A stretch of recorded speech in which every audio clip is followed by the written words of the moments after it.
Hey guys, welcome into the DNVR Rockies Podcast. I am your host, Suzie Hunter, and I'm joined by Tiff, who is producing today. Hello. Hello.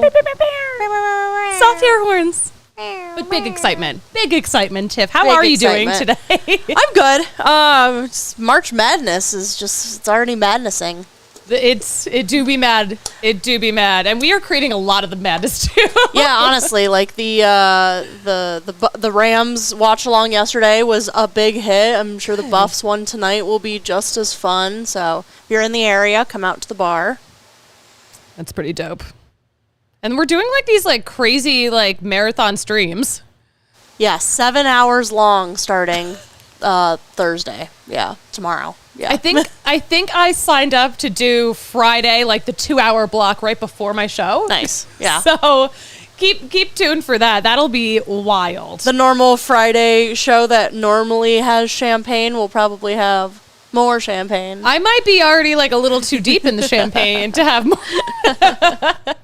It's not every show. It's just, the fun shows. No, I can't it's an early show though on Friday because there's so much happening. Like, yeah, Friday, by the way, we're on at 12:30. I can't start that early. I'll be a mess. I'm too old for that. Please. I am just simply too old for that. I'm a little too old to be waking up at 4 a.m. for baseball games, but yeah, that's what I did and a lot of other people did this morning because it's technically opening day. We got to see our division rivals face off in Seoul, Korea. So we're going to talk about that. Plus, the Rockies are 14-8-2 this spring after yesterday's split squad efforts. We'll kind of break down what worked, what didn't, and what we can kind of really take away from these as we are inching closer and closer to our own opening day. Speaking of the game, we'll talk about this too, but that Dodgers-Padres game, the ESPN broadcast, Carl Ravitch and Eduardo Perez had such a good laugh at the odds to win the World Series out of the NL West. So we'll talk about some of those too, but yeah. We'll check out the Circa Sportsbook odds and compare and see what's good and what's crazy. We're looking forward to it. But first, we actually have some really cool Rockies news. Maybe it's not the most surprising news, but yeah, Kyle Freeland, the opening day starter for the Colorado Rockies. This will be his third opening day start. We'll hear from him in a second because he's very honored. Opening day start. It's a big deal. Right now, Kyle is leading the Rockies with 14 strikeouts this spring. He is leading in innings pitched this spring, and he's going to lead us into the season. But Tiff, are we ready to hear from Kyle Freeland? So here is how Kyle Freeland reacted to being named opening day starter. It's an honor to be told that she's going to be the opening day starter, kick off the season. Buddy told me a few days ago that I was going to be the guy to lead the team in a battle for the first game. Super excited for it, but yeah, it's a great honor to be able to say that you're an opening day starter. I get to say it now for the third time, which is really cool. Yep, the third time. That does not count his debut where he was the home opener starter. Those are different games. Sometimes people forget that those are two different things. But yeah, he was the home opener starter back in 2017. That was his major league debut, too. That was a big day. It was a big day for Kyle Freeland. So obviously, he still remembers that start very well, and he remembers it very fondly. Here's what he said about looking back on that day. It definitely felt like an opening day start for me. A lot of emotions going on. Home opener at Coors Field, hometown kid making his debut. It was very special. I remember feeling very excited, very nervous, trying to do everything I could to stay in my focus. It was one of those days that I'll never forget. First big league pitch I ever threw, first strikeout, first win, first hit. a lot of firsts went on in that game. It was a ton of fun being able to celebrate with the team afterwards, celebrate with my family and friends afterwards. Like I said, it's a moment that I'll cherish for a very long time. You know what, Kyle? We cherish it too. That was the start of such a great season for Kyle, and I think we're all really hoping that we will kind of get a little rerun of that heading into this season. By the way, facing off against the Rockies opening day, the Diamondbacks opening day starter, Zach Gallen. This is his second start.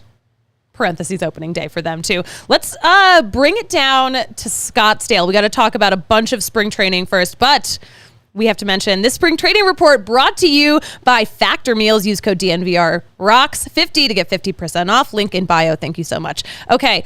We got to talk about the split squad. We had 2 games yesterday. They were happening at the exact same time. I was monitoring both of those games and keeping score at the same time. I thought my brain was going to split in half because they were 2 different games. They were 2 very different games. They got a little too similar towards the end. But let's talk about Squad A. I'm going to call them Squad A because they stayed home. Cleveland at Colorado at Salt River Field ended in an 8-8 tie. This is the second time the Rockies have tied this spring training. This was the good game. The good game ended in the tie. The Rockies had such a big lead too that just totally fell apart. But what didn't fall apart? Dakota Hudson had a great start. Very smooth start. He went 4 2/3 scoreless innings, 6 strikeouts, 1 walk. He's got a 3.6 ERA this spring through those 4 starts of his. But of course, you know, we always like to hear from our guys after their start. Here's what Dakota Hudson had to say following that 4th spring training start.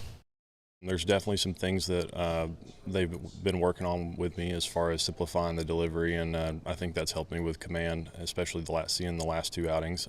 So I feel healthy and I'm ready to go, so I'm excited for it.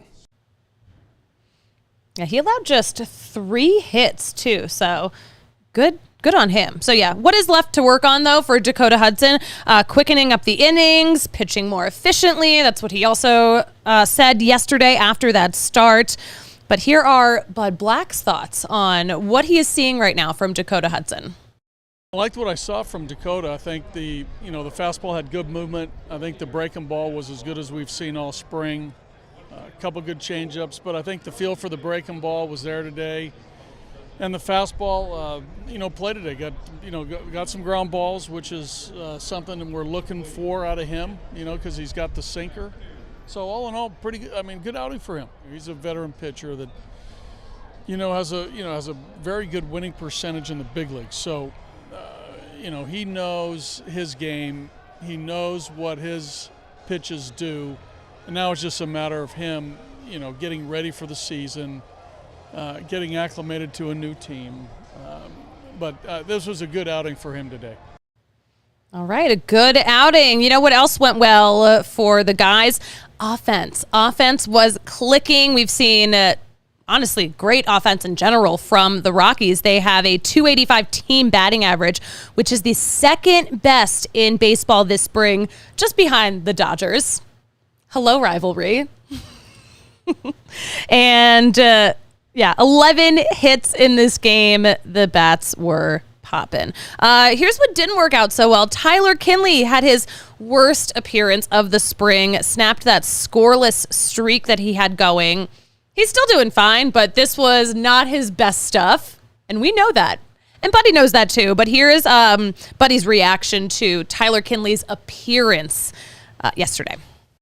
I mean, the walks came back to haunt a couple guys, right? I mean, Kinley 2 walks, Bird 2 walks, Mears a walk. So 5 walks late in the game, they all scored. So, again, probably better question for Tyler. Just, the fastball command was not there today. Slider was good, but, overall just couldn't command that fastball. Yeah, we'll keep an eye on it, but what else went well? Okay, Charlie Blackmon, he was the DH yesterday. He had his first home run of the spring. It was a solo shot in the 4th inning. He was 3 for 3 yesterday. He's got a batting average this spring of .364, and that's not at Coors, by the way. Ryan McMahon, his 4th multi-hit game. Also good news, Brendan Rodgers went 1 for 3 with an RBI. He's hitting 400. What? And we had some scoreless guys. Jalen Beeks, Jeff Hartlieb, Dugan Darnell, and PJ Poulin, all of them scoreless out of the bullpen. All right, listen, real fast, let's talk about some of our pals. We got to talk about Circle K.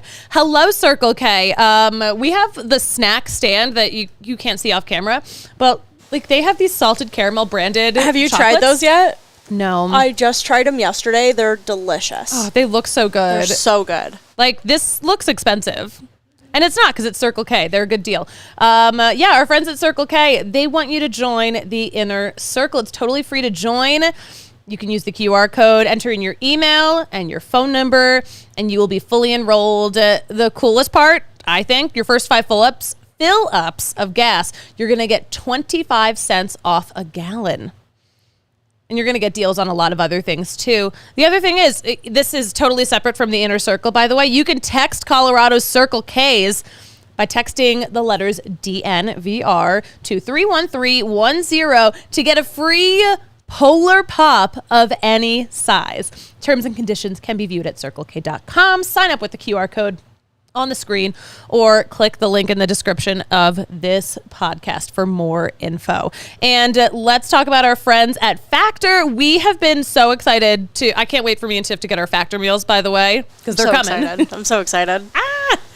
Because it's perfect. We were just talking about this before the show started. I cannot, to save my life, cook a meal for myself during the season. Like, No, I'm just too busy, and you're kind of going through that with Avs season right now. Yeah, absolutely. I get home from work and I'm like, all right, well, let's have a bag of popcorn or an Uncrustable, which are, not really great girl dinners, but It's girl dinner, but it's not real. That's not a real meal. No, not when you have to get up and keep going the next morning, right? So yeah, we're really, really excited that Factor hooked us up for this little spring training. For this spring training. Yes. And also the good thing is, so when I'm coming home absolutely exhausted, these meals just take 2 minutes to make. They're restaurant quality meals that are ready to heat and eat wherever you are.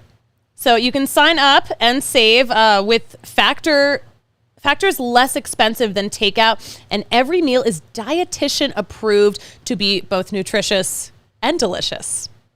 I can't wait. But head to factormeals.com/DNVR Rocks and use code DNVR Rocks 50 to get 50% off. Again, that's code DNVR Rocks ROX 50 to get 50% off. Gotta try it.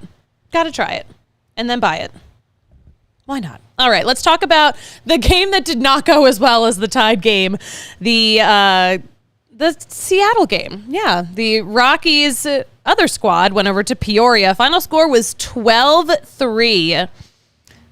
Losing pitcher Austin Gomber, he hasn't gotten the win in a single game this season. But yeah, right now Austin Gomber is leading the team in earned runs this spring. And yesterday we saw 8 runs on 10 hits, and it all happened so fast. He had 2 strikeouts, he had a walk, and gave up a home run. But that was not fun. I was going to say not fun to watch, not fun to listen to. Because we haven't been able to watch a lot of Rockies games. By the way, can't watch them today either, but they're on D-backs radio. So yeah, Austin Gomber, definitely a tough start. Seattle was just kind of cooking in the second inning. They batted around in the second inning. That all started with a lead-off walk. A 7-run second inning. Ugh, not fun. What did go well, though? Ezequiel Tovar went well. Is this what a triple-double is? Because he has He has doubled in 3 consecutive games, and that to me is pretty exciting. His spring training batting average, .324. He went 2 for 3 yesterday with that double and 1 run scored. He's 12 for 37 this spring.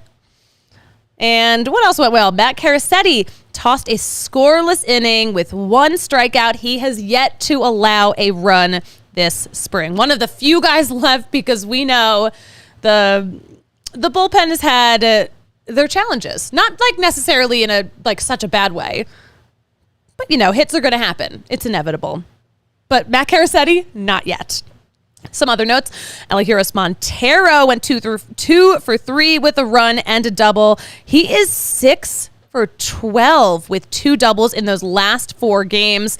And, of course, before that, we know he was coming off a 5-game hitless streak. So everything is better when Elehuris Montero is hitting. Nolan Jones, he is hitting too. He went 1 for 3 with a double and an RBI. He's got an average of 333 right now. So, yeah, lots of hits, only 3 walks in that game from Rockies pitching. So there you go. All right, did anyone else wake up at 4 a.m., by the way, to watch this Dodgers game? Because that's what we're going to talk about next. Yeah, I woke up. My alarm went off at 3:45. My little whoop vibrated and woke me up, which is actually my favorite alarm because it's so not disruptive to the other people in your household. Yeah, absolutely. It's just you feel a little... I was okay, time to wake up. Let's go. Ugh. And dragged myself downstairs and watched the SeoulSeries, the opener of the season out in Korea. So, yeah, the Dodgers won that 5-2. It was kind of a hilarious game. There were so many walks that came back to haunt. I just know Buddy would have hated it. So, yeah, some takeaways. Jurickson Profar, by the way, he was on the Rockies opening day roster, and now look at him, back with the Padres on their opening day roster, playing this insane international game. The first runner of the game, by the way, very first batter, reached on a pitch clock violation. Yeah, leadoff hitter Mookie Betts got on base because of a pitch clock violation. I'm is this how we're really starting the season? Apparently it is. And yeah, the whole game was just so strange. So yeah, Mookie Betts tried to advance to second. They sent him back to first. And we were kind of confused why watching it, especially because I was okay, it's literally so early. Am I even awake? But even Carl Ravitch and Eduardo Perez were just what happened? Why did they make him go back to first?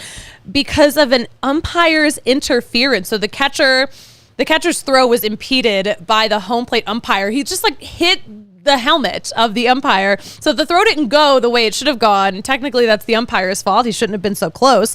So that we were oh, wow, that was bad luck for the Dodgers. Don't you worry about the Dodgers because their luck turned around just fine.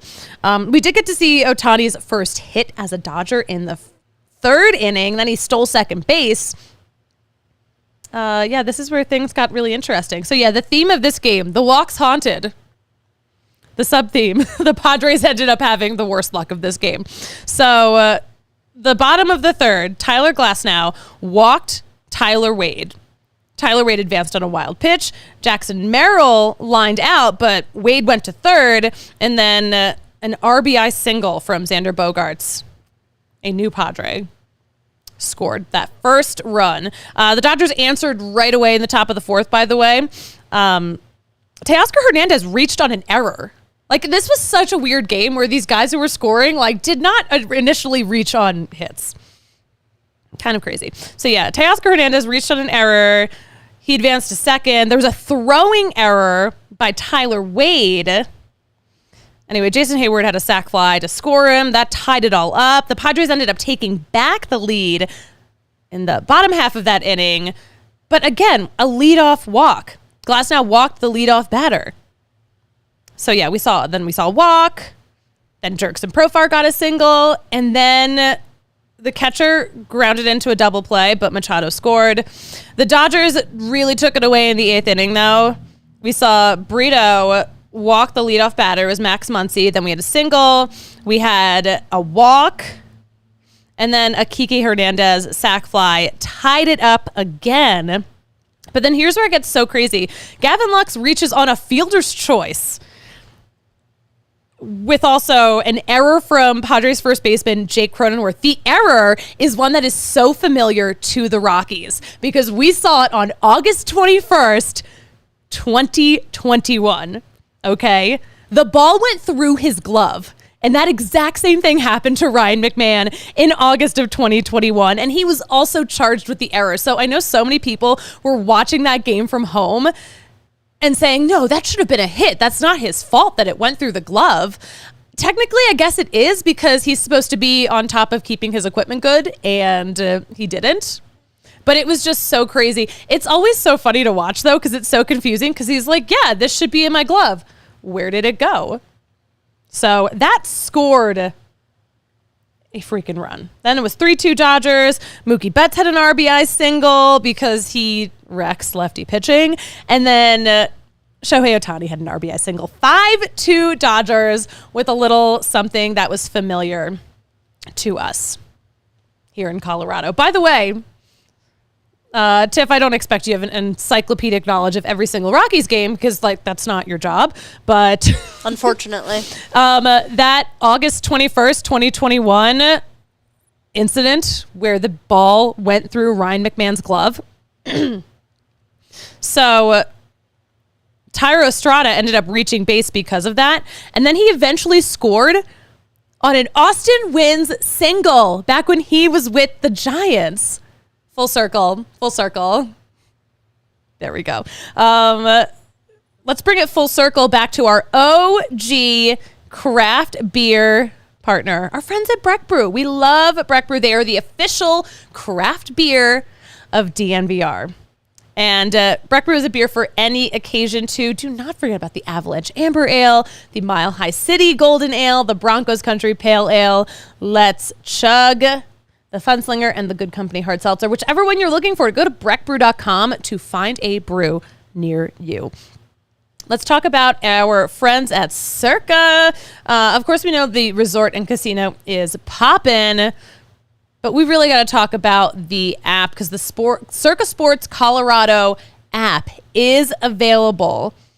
And we're going to talk about some lines on there in a second, but you can enjoy all of the magic of sports betting from the comfort of your phone. You don't have to go all the way to Vegas to do it.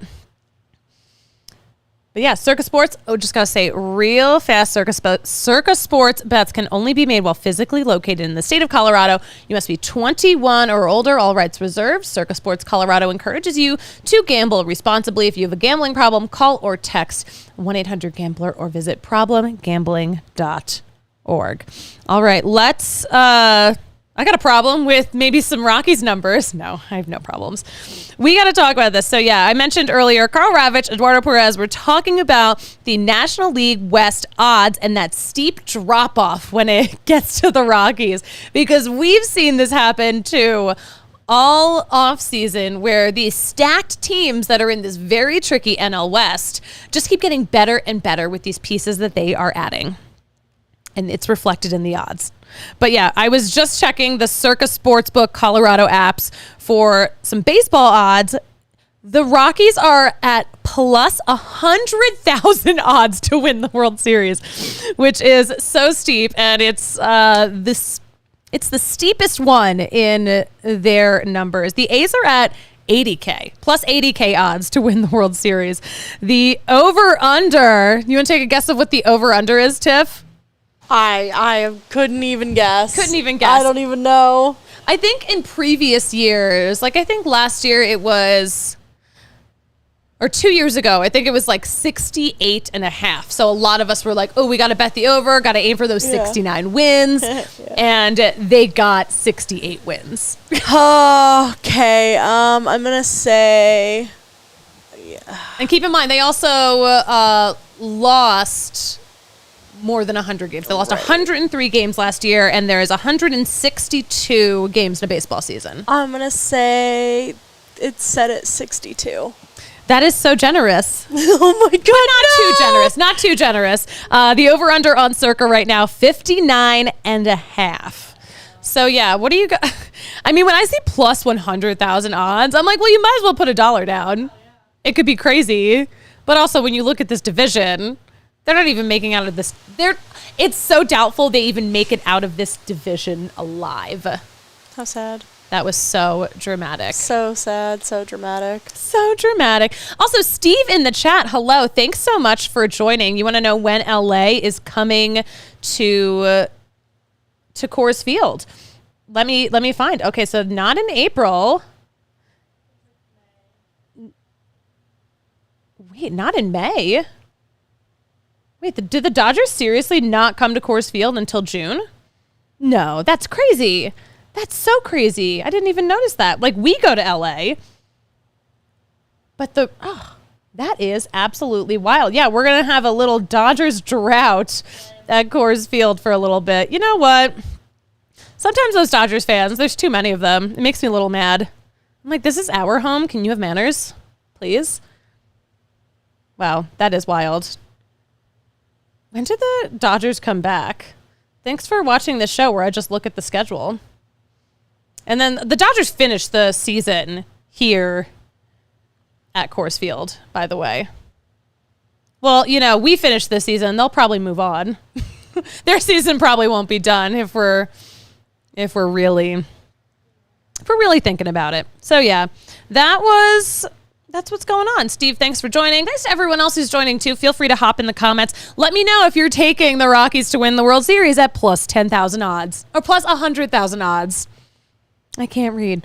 Some baseball headlines. Oh my gosh, excuse me. The biggest baseball news, I think, over the past couple of days, Blake Snell signing with the Giants. He's signed a 2-year contract, by the way, but with an opt-out after 2024. So really, he is only committed to 1 season out there, in theory. There's no such thing as a bad 1-year deal. And if it goes well, they'll get to keep him for another year. But I'm like, just when we thought maybe we could, get rid of this Cy Young winner out of our division, he's back. It's so crazy. So crazy. Here's a thing we got from MLB.com. Drew Romo made the all breakout team, the B team. So that's pretty cool. He was definitely the top performer from the Rockies in their spring breakout game. We're starting to look at all the fantasy baseball stories. CBS is always so on top of their fantasy-related content. But they had posted what the lineup and rotation might look like. So let's talk about the rotation. They're projecting Kyle Freeland, Cal Quantrill, Austin Gomber, Ryan Feltner, Dakota Hudson. So I'm like, yeah, those guys. But are they going to be in that order? I don't know. Austin Gomber's had such a tough spring. I don't think they're going to put him at the number 3 spot. But who knows? Dakota Hudson's been great this spring. With a new team, too. Getting to know all these new catchers. The projected lineup is similar to what we've seen a lot of spring training. They don't have Bradley Zimmer in the mix, but they do have Sam Hilliard in the mix. And Sam Hilliard and Bradley Zimmer, very similar players. Great defenders, not necessarily the strongest hitters right now, but that's what's going on, guys. We're going to keep an eye on it. The Rockies do play today, too, at what time? Where did it go? I just had it open. It's probably at 2:10 Mountain Time, like all the other freaking games. Hello. It's my first day. Peter Lambert's getting the start today, though. He's got 10 strikeouts this spring. And going up against Tommy Henry. But yeah, the lineup today, Blackman leadoff. Then we've got Bryant, Jones, Rogers, McMahon, Diaz, Tovar, Montero, Doyle. So a lineup rather, that is looking pretty similar to what we're going to see day in, day out. The Rockies moved the lineup around so much last season. I don't know exactly how many unique lineups we saw, but there were a lot. I would guess that it was one of the highest ones. It just felt like everything was constantly being moved around. I would love a little stability this season. Wouldn't we all? Wouldn't we all? But yeah, that's what we're going to see today. I'll be keeping an eye on that game too. But we have such a busy week coming ahead, and it's only Wednesday. Already Wednesday. We have so many things going on. So yeah, those March Madness shows, they start tomorrow, right? Whew. I'm excited. But there is a watch along for the Buffs schedule, planned for tonight. So okay. What time do the Buffs play? Let me look. I want to say it's 6. Let me check. Well, you know what? Keep your notifications on. Surely you're subscribed to us on YouTube, so you'll get that notification when we go live. Looks like probably a 7:15 tip-off. Ooh.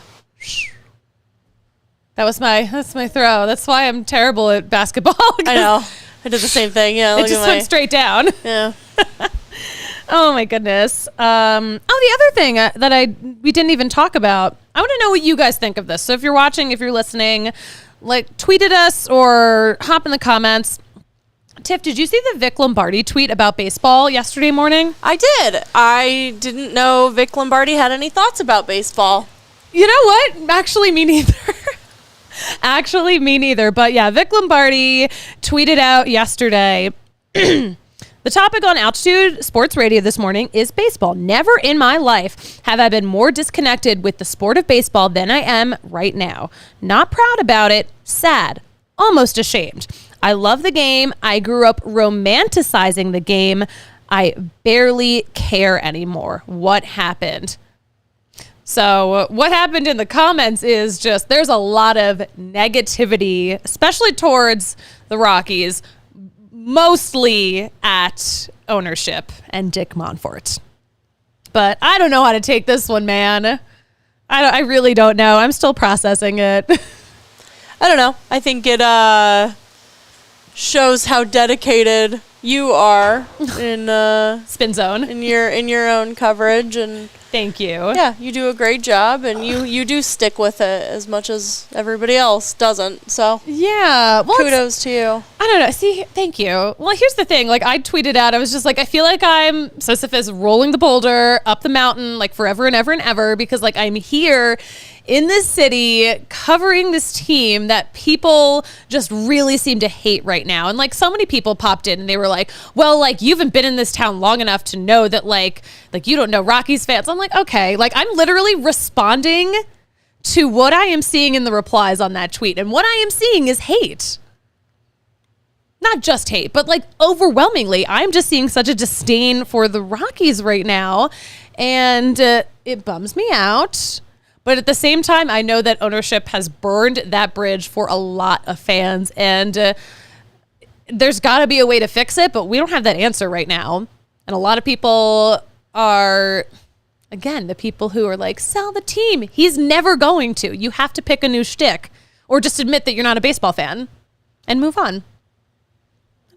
I don't know what to tell you. I think it's going to be a better season than what the odds are looking like. I think it's going to be definitely a better season than last.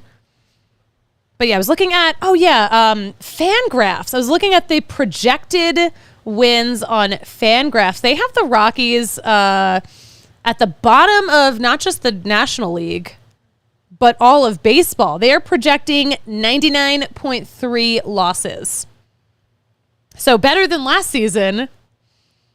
But, oof, a 62.7 projected win total?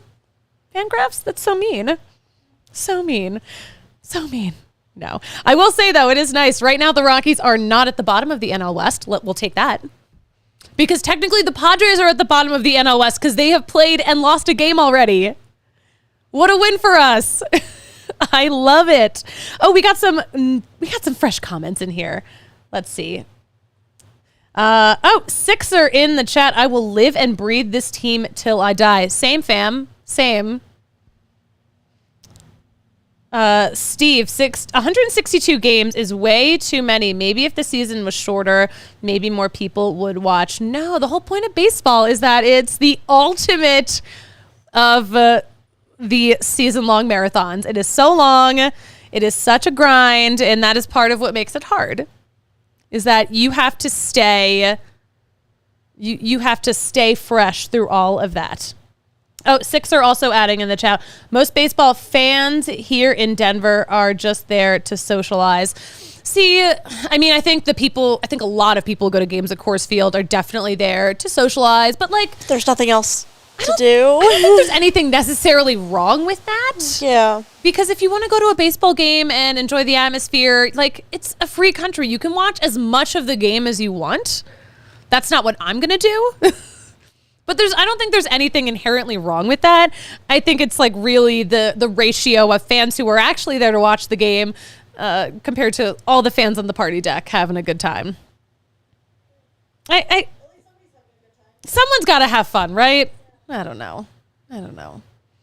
I'm curious to see what attendance looks like this season because we really didn't see a super steep drop off from previous seasons. And this was, as we know, one of the worst seasons we've ever seen, but definitely the worst Rockies season we've ever seen. All right. Well, that's that, make sure you're tuning into our insane March Madness coverage. I'll be a part of it. I think a lot of your favorites are going to be hopping into, but I promise to make mine the most annoying of the segments possible. I promise. I guarantee it for you guys. But yeah, tune in. Make sure you have the notifications on at the DNVR Sports YouTube channel. Tiff, are you producing any of those shows? I am. I'm doing tomorrow nights or tomorrow afternoon into evening nights. Yeah, I'm switching with Kale so he can watch CU beat Drake. Oh, wow, that was neat. I have no idea if the men's team is even playing. I know the women's team is playing Drake. I don't know if the men's team is. I'm assuming they are. Yeah, I'm excited. Yeah, apparently, Drake women's basketball has some crazy top talent too. Fun. Yeah.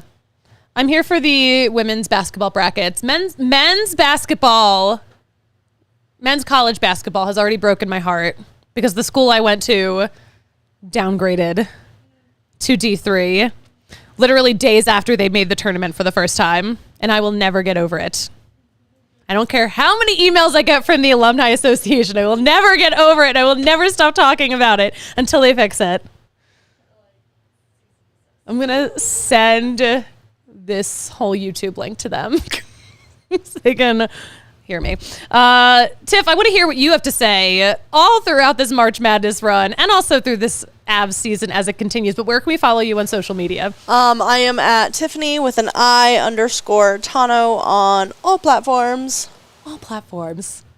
Guess what? I'm at the Suzie Hunter on all platforms. And make sure you're staying updated with all of the latest Rockies news at DNVR_Rockies. That's all I got, guys. But we're going to be back on Friday at 12:30.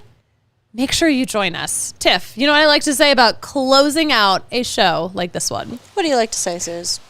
I like to say, that's baseball. That's the show. Join us right back here on Friday at 12:30. See you then. We all silly like the mayor.